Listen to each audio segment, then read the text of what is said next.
दोस्तों, hello friends, कैसे हैं आप लोग। देखिए, आज हम लोग बिहार एक समग्र अध्ययन, अभी आप देखेंगे बीपीएससी का जो 69th का एग्ज़ाम्स होने वाला है, इसके लिए जो बहुत महत्वपूर्ण पहलू है या सेक्शन है, आप कह सकते हैं, करंट है, साइंस है, हिस्ट्री है और बिहार है। देखिए, स्टेट स्पेशल फ्रेंड्स बहुत इंपॉर्टेंट सेक्टर होता है और इसके लिए ज़रूरी होता है एक अच्छे किताब का, एक अच्छे बुक्स का, जिसके तथ्य सही दिए गए हों, जो विश्वसनीय हो, जिसके आंकड़े सही हों और आप जिसके इस्तेमाल से एग्ज़ाम्स में अच्छे नंबर ला सकते हों। अभी एक बहुत अच्छी किताब जो है वो मार्केट में आई है, उसका ये जो ब्रांड है मैं आपको दिखा देता हूँ। आप देख सकते हैं, बहुत ही सुंदर लग रहा है ये, और ये टाटा मैग्रो हिल का है। डॉक्टर संजय सिंह जो जेएनयू से हैं और बहुत फेमस हैं, अभी पटना के बहुत ही एक फेमस इंस्टीट्यूट है, संस्था है, ऑर्गेनाइजेशन है CME कंपटीशन मेड ईजी, जिसके माध्यम से कई लोगों ने UPSC, BPSC और कई अन्य PCS और कई अन्य एग्ज़ाम्स में भी पास आउट किया है। काफ़ी अच्छी उपलब्धि रही है सर की, उनकी ये किताब आई है। तो टाटा मैग्रो हिल और संजय सर की ये बुक है, अच्छी किताब है। तो इसमें से आज हम लोग एक चैप्टर करेंगे फ्रेंड्स, बिहार का सामान्य परिचय। जैसे ये इसके आप जैसे ही पेज पलटेंगे, इसमें एक मैप दिया हुआ है। आप तो जानते हैं कि मैप से पढ़ना सबसे अच्छा तरीका होता है। बिहार का भौगोलिक विस्तार देखिए, बिहार का अगर उत्तर से आप दक्षिण देखें या पूरब से पश्चिम देखें, उत्तर से दक्षिण यानी 345 किलोमीटर और पूरब से पश्चिम 483 किलोमीटर, 345 किलोमीटर उत्तर से दक्षिण और पूरब से पश्चिम 483 किलोमीटर।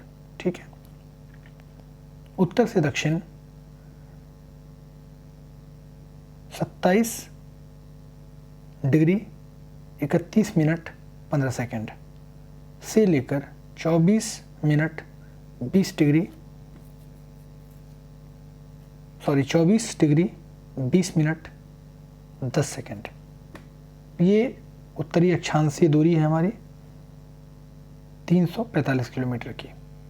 उसके बाद पूर्वी देशांतरीय डिस्टेंस जो है ये है, आप देख सकते हैं, 83 डिग्री 19 मिनट 50 सेकेंड से लेकर 88 डिग्री 17 मिनट 40 सेकेंड पूर्वी देशांतर। ठीक है, तो बस याद रखिए कि उत्तर से दक्षिण 345 और पूरब से पश्चिम 483। लंबाई कम है, चौड़ाई ज़्यादा है दोस्तों, और इसका एक आकार जो है वो आयताकार है। ठीक है, चलिए हम लोग आगे बढ़ते हैं। और ये देखिए, आप देख पा रहे होंगे बिहार का राजनीतिक मानचित्र। ये हमारा बिहार है और बिहार के चारों तरफ से जो अलग अलग क्षेत्र हैं वो यहाँ पे दिखा गए हैं। जैसे उत्तर से ये नेपाल यानी अंतर्राष्ट्रीय सीमा साझा करता है। देखिए, इसके अगर आप पश्चिम की बात करें तो पूरब की बात करें तो पश्चिम बंगाल से ये साझा करता है, आप देख पा रहे होंगे। और अगर आप पश्चिम से बात करें तो उत्तर प्रदेश से ये सीमा साझा करता है। दक्षिण से बात करें तो ये झारखंड से अपनी सीमा साझा करता है। तो उत्तर नेपाल, दक्षिण झारखंड, पश्चिम उत्तर प्रदेश और पूरब पश्चिम बंगाल। ठीक है, देखिए, नेपाल से इसके 7 जिले लगते हैं दोस्तों, पश्चिमी चंपारण, पूर्वी चंपारण, सीतामढ़ी। ये जो आप शिवहर देख रहे हैं ये नहीं लगता है, इसको याद रखना है, क्वेश्चन यहीं से बनेगा।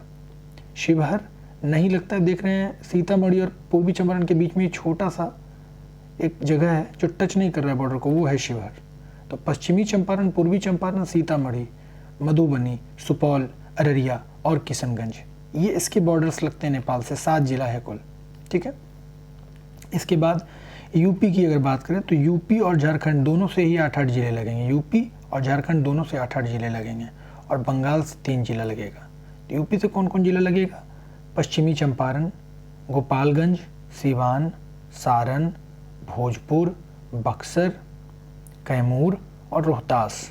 देखिए, रोहतास का बहुत ही कम छोटा सा पार्ट लग रहा है, लेकिन सट रहा है, ये अटैच हो रहा है यहाँ पे बॉर्डर। ठीक है, अब देखिए झारखंड में आ जाते हैं। झारखंड से भी 8 जिले लगते हैं।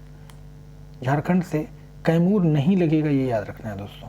देखिए आप रोहतास, कैमूर के बगल में रोहतास देखिए, नीचे से कितनी पतली सी पगडंडी जा रही है, ये गौर से देखिए, मैं आपको दिखा रहा हूँ। देखिए देखिए ये चीज़ याद रखनी है। ये झारखंड है, देखिए झारखंड है, देख रहे हैं ना, देखिए झारखंड, और देखिए नीचे कैमूर से तो बहुत पतली सी, लेकिन कैमूर अटैच नहीं होता है। तो रोहतास, औरंगाबाद, गया, नवादा, जमुई, बांका, भागलपुर और कटिहार। देखिए कटिहार की अगर बात करें, ये देखिए कटिहार को हम लोग फिर से देखते हैं, सॉरी, देखिए कटिहार को देखते हैं। कटिहार को समझने वाली बात है कि बंगाल और झारखंड दोनों से ही ये सीमा साझा करेगा। ये देखिए बंगाल का बॉर्डर हो गया, और ये यहाँ पे भागलपुर से जो बगल में आपको दिख रहा है खाली जगह, ये लाइन के पहले झारखंड है और इस लाइन के इधर पश्चिम बंगाल है। तो कौन सा जिला दोनों से साझा करेगा बॉर्डर? तो कटिहार, झारखंड से भी और पश्चिम बंगाल से भी। कौन सा जिला पश्चिम बंगाल और नेपाल दोनों से साझा करेगा? तो आप देख पा रहे होंगे कि ये है किशनगंज। देखिए ये बॉर्डर ऊपर से देखिए, नेपाल के साइड से आते हुए किशनगंज लास्ट है, और बॉर्डर क्रॉस कर गया तो इधर पश्चिम बंगाल। तो किशनगंज जो है नेपाल से भी लगेगा और पश्चिम बंगाल से भी लगेगा। इधर आइए, इधर देखिए, नेपाल से पश्चिमी चंपारण और इधर यूपी से भी पश्चिमी चंपारण। तो यूपी और नेपाल से कौन लगेगा? तो पश्चिमी चंपारण, ठीक है। और फिर अगर आ गए कि झारखंड से और यूपी से कौन लगेगा, तो वो होगा रोहतास। झारखंड से और यूपी से रोहतास, कैमूर नहीं होगा, याद रखिए, रोहतास होगा, ठीक है। तो हमने क्या देखा कि नेपाल से 7 जिले लगेंगे, उत्तर प्रदेश से हमारे 8 जिले लगेंगे, झारखंड से भी 8 जिले लगेंगे और पश्चिम बंगाल से भी 3 जिले लगेंगे।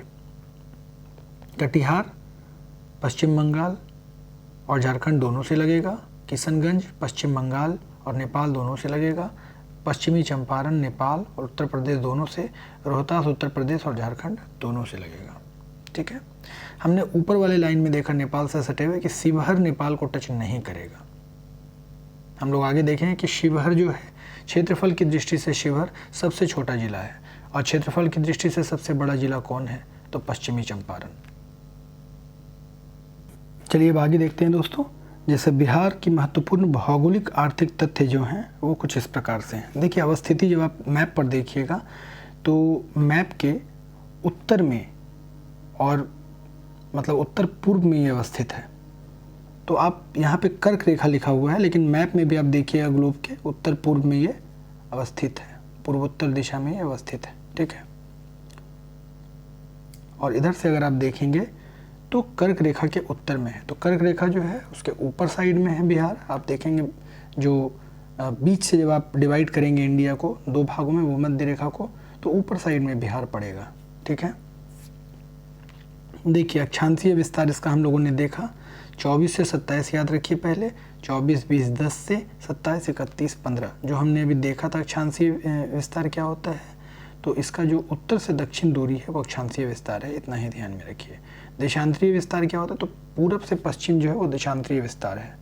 तो पश्चिम में 83, 19, 50 और 88, 17, 40 पूर्वी देशांतर, ठीक है। आकार इसका ये आयताकार है, हम लोगों ने देखा अभी। उत्तर में उत्तर से दक्षिण जो लंबाई है 345 किलोमीटर, 345 किलोमीटर, और पूर्व से पश्चिम लंबाई है 483 किलोमीटर, ठीक है। सीमावर्ती देश हम लोगों ने देखा, नेपाल 729 किलोमीटर सीमा उत्तर में। नेपाल सीमा पर लगे जिले 7 हैं, हम लोगों ने इसको भी देख लिया कौन कौन से हैं। तो इसको आप स्क्रीनशॉट भी ले सकते हैं, इसको अच्छे से याद कर लीजिएगा। एक और मैं वीडियो लेकर आऊँगा, आपको याद करा दूंगा, लेकिन उसके पहले आप याद कर लीजिए, टाइम बहुत कम है एग्जाम के लिए। सीमावर्ती राज्य 3 जो है वो राज्य हम लोगों ने देखा, 3 राज्य एक देश से मिलता है। कौन कौन है? पश्चिम बंगाल पूर्व से, पश्चिम से उत्तर प्रदेश और झारखंड दक्षिण से, और उत्तर से नेपाल। इसके बाद झारखंड सीमा पर 8, उत्तर प्रदेश पर 8 और बंगाल सीमा पर 3 जिले। कौन कौन से हैं यहाँ पे दिया हुआ है, उसको आप देख लीजिएगा, ठीक है। चलिए हम आगे बढ़ते हैं। क्षेत्रफल है इसका 94,163 वर्ग किलोमीटर, 94,163 वर्ग किलोमीटर। एक एक पॉइंट में इसको याद रखना है। बीपीएससी लास्ट वाला नंबर 94,161, 162, 163 ऐसे करके भी आपको दे सकता है। तो क्षेत्रफल पॉइंट में भी हो तो याद रखना है। 94,163 किलोमीटर स्क्वायर या वर्ग किलोमीटर। क्षेत्रफल कितना है? 94,163 किलोमीटर स्क्वायर या स्क्वायर किलोमीटर। ठीक है, भारत के कुल क्षेत्रफल का 2.86% है ये। भारत के कुल क्षेत्रफल का 2.86% है। देखिए जम्मू कश्मीर का जब गठन हुआ राज्य ना, जब जम्मू कश्मीर राज्य से हटकर यूटी बन गया तब ये 12वां हो गया इसका स्थान। पहले 13वां था क्षेत्रफल में, अब 12वां हो गया। ठीक है,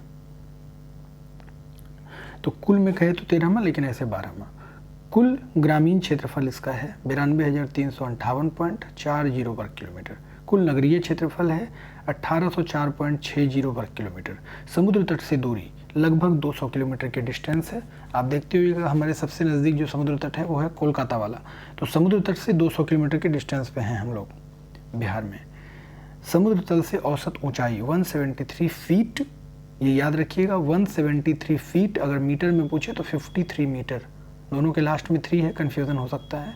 173 फीट, आप जानते हैं कि फीट छोटा होता है और मीटर बड़ा होता है, तो 173 फीट तो 53 मीटर। सर्वोच्च पर्वत शिखर, देखिए जब आप सर्वोच्च पर्वत शिखर जो है वो सोमेश्वर की पहाड़ी है, 875 मीटर लगभग है। और देखिए ये कहाँ पड़ेगा, जब आप जाइएगा ये पश्चिमी चंपारण का जो ऊपर वाला एरिया आप देख रहे हैं, एकदम ऊपर वाला, मतलब थोड़ा सा पश्चिमी चंपारण जहाँ लिखा हुआ उसके ऊपर, वहाँ पड़ेगा आपको सोमेश्वर की पहाड़ी। तो पश्चिमी चंपारण में पड़ेगा सोमेश्वर की पहाड़ी। ठीक है, ये क्वेश्चन पूछा जा सकता है। जलवायु इसका मानसूनी है। वर्षा का स्रोत दक्षिण पश्चिम मानसून, ये हम लोगों को पता है, लेकिन दक्षिण पश्चिम मानसून की बंगाल की खाड़ी की शाखा, ठीक है, तो बंगाल की खाड़ी से जो शाखा आती है दक्षिण पश्चिम मानसून की, वो हमारे यहाँ वर्षा का कारण है। औसत वार्षिक वर्षा 1414 मिलीमीटर, ये 21-22 का आंकड़ा है। और सर्वाधिक वर्षा वाला जिला जो है किशनगंज 22-23। देखिए 21-22 में जो है ये जनरली किशनगंज ही होता है, लेकिन पश्चिमी चंपारण हो गया था, इस बार फिर से किशनगंज हो गया है। ये ध्यान रखना कि पिछले साल पश्चिमी चंपारण हो गया था, किशनगंज दूसरे स्थान पर आ गया था सर्वाधिक वर्षा में, लेकिन इस बार फिर से किशनगंज हो गया है आर्थिक सर्वेक्षण के हिसाब से। ठीक है, सबसे कम वर्षा वाला जिला अरवल, सबसे कम वर्षा वाला जिला अरवल। और आपको पता होना चाहिए कि सबसे नया जिला बिहार का अरवल ही है, जो जहानाबाद से कट कर बना है। ठीक है, अब देखिए महत्वपूर्ण भौगोलिक आर्थिक तथ्य, सर्वाधिक गर्म जिला गया, सर्वाधिक ठंडा जिला भी गया, तो गर्म और ठंडा दोनों गया है। कुल बाढ़ प्रभावित क्षेत्र 68.80 लाख हेक्टेयर। कुल सिंचाई के प्रतिशत भाग, देखिए नलकूप जो है ना, सबसे ज़्यादा जो सिंचाई का भाग है वो नलकूप से यहाँ पर लिया जाता है। मतलब सिंचाई जो होता है सबसे ज़्यादा होता है 63.9% नलकूप से, नहर से 30.6%, फिर तालाब से 1.9%, कुआं से 0.6। तो सबसे ज़्यादा नलकूप से, फिर नहर से, फिर तालाब से। पहले नलकूप फिर नहर, पहले नलकूप फिर नहर फिर तालाब। ठीक है, अब देखिए सबसे लंबी नदी ऑब्वियसली गंगा है। हमारे यहाँ 2525 जनरली 2525 किलोमीटर है, बिहार में 445 किलोमीटर की लंबाई तय करती है। तो गंगा जो है, गंगा कितने जिलों के किनारे से बहती है बिहार में? तो 12 जिलों के किनारे से। और एक फैक्ट और याद रखिए कि पटना जो है वो 9 जिलों से घिरा हुआ है। तो पटना 9 जिलों से घिरा हुआ है, बीपीएससी ने पूछा है। और गंगा कितने जिलों के किनारे से होकर गुजरती है? तो 12 जिलों के किनारे से, ये भी क्वेश्चन पूछा जा चुका है। बिहार का शोक कोसी नदी को कहते हैं। सर्वाधिक गर्म जलकुंड ब्रह्म कुंड है, जो राजगीर में है। देखिए कई सारे कुंड मुंगेर में भी हैं और भी कई जगह पर हैं तो बिहार में, लेकिन ब्रह्म कुंड जो राजगीर में वो सबसे गर्म है, सबसे ज़्यादा कुंड भी राजगीर में ही है। सर्वाधिक विस्तृत मृदा जलोढ़ मृदा है। आप लोग जानते हैं एलुवियल सॉइल, जलोढ़ मृदा सबसे उपजाऊ मृदा होती है। तो जलोढ़ मृदा सबसे ज़्यादा विस्तृत मृदा जो है बिहार में जलोढ़ मृदा है। सर्वाधिक प्रमुख खाद्यान्न धान है, यानी चावल का सबसे ज़्यादा प्रमुख खाद्यान्न हमारे यहाँ का चावल है। प्रमुख वन प्रकार है पर्णपाती, जिसके पत्ते गिर जाते हैं मौसम के हिसाब से। तो पर्णपाती वन सबसे मुख्य प्रकार है। सर्वाधिक वन आवरण वाला जिला कैमूर है। देखिए ये इंपॉर्टेंट क्वेश्चन है कि वनावरण जो सबसे ज़्यादा वनावरण वाला जिला है वो कैमूर है, 31.56%, 31.56%, ये याद रखिएगा। न्यूनतम वन आवरण वाला जिला शेखपुरा है, शेखपुरा से ये भी याद रखिए कि शेखपुरा की आबादी बिहार में सबसे कम है, आबादी में सबसे छोटा जिला शेखपुरा है। जबकि हम लोगों ने देखा कि जो क्षेत्रफल है उसमें सबसे छोटा जिला कौन सा है, शिवहर, लेकिन आबादी में शेखपुरा। और न्यूनतम वन आवरण वाला जिला कौन सा है, तो शेखपुरा। तो जहाँ आबादी कम है वहाँ वन भी कम है, ऐसे याद रखिए।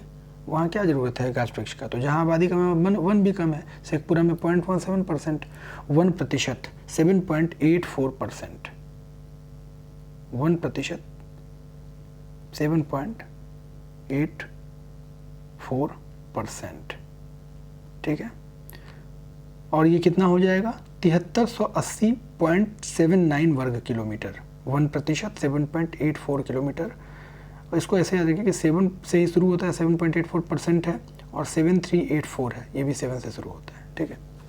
तो 7380.79 वर्ग किलोमीटर और 7.84%। फसल सघनता 1.44। सबसे लंबा राष्ट्रीय राजमार्ग NH27 EW 487 kilometre, NH27 EW 487 kilometre. सबसे छोटा राष्ट्रीय राजमार्ग NH727, मतलब दोनों में ही 27 है। NH में NH27 सबसे लंबा है, NH727 सबसे छोटा है। कितना, 4.5 किलोमीटर का। राष्ट्रीय उच्च पथ की लंबाई 5977 किलोमीटर, राजकीय उच्च पथ की लंबाई 3638 किलोमीटर, रेल नेटवर्क 3803 किलोमीटर। अब ये बहुत इंपॉर्टेंट आंकड़ा है फ्रेंड्स कि आर्थिक विकास दर क्या है, ये क्वेश्चन पूछा जाता है और कभी भी किसी भी एग्जाम में पूछा जा सकता है। ऑलवेज तैयार रहिए इसके लिए। आर्थिक विकास दर 21-22 में क्या था, देखिए आर्थिक सर्वेक्षण 22-23 के हिसाब से है ये, ठीक है। तो ये डेट्स में दिया हुआ है, एक साल पीछे का रहता है। तो आर्थिक विकास दर 21-22 10.98%, ठीक है।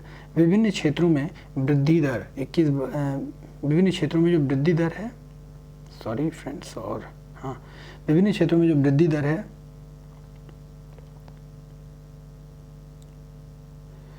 ये बहुत इंपॉर्टेंट है आंकड़ा।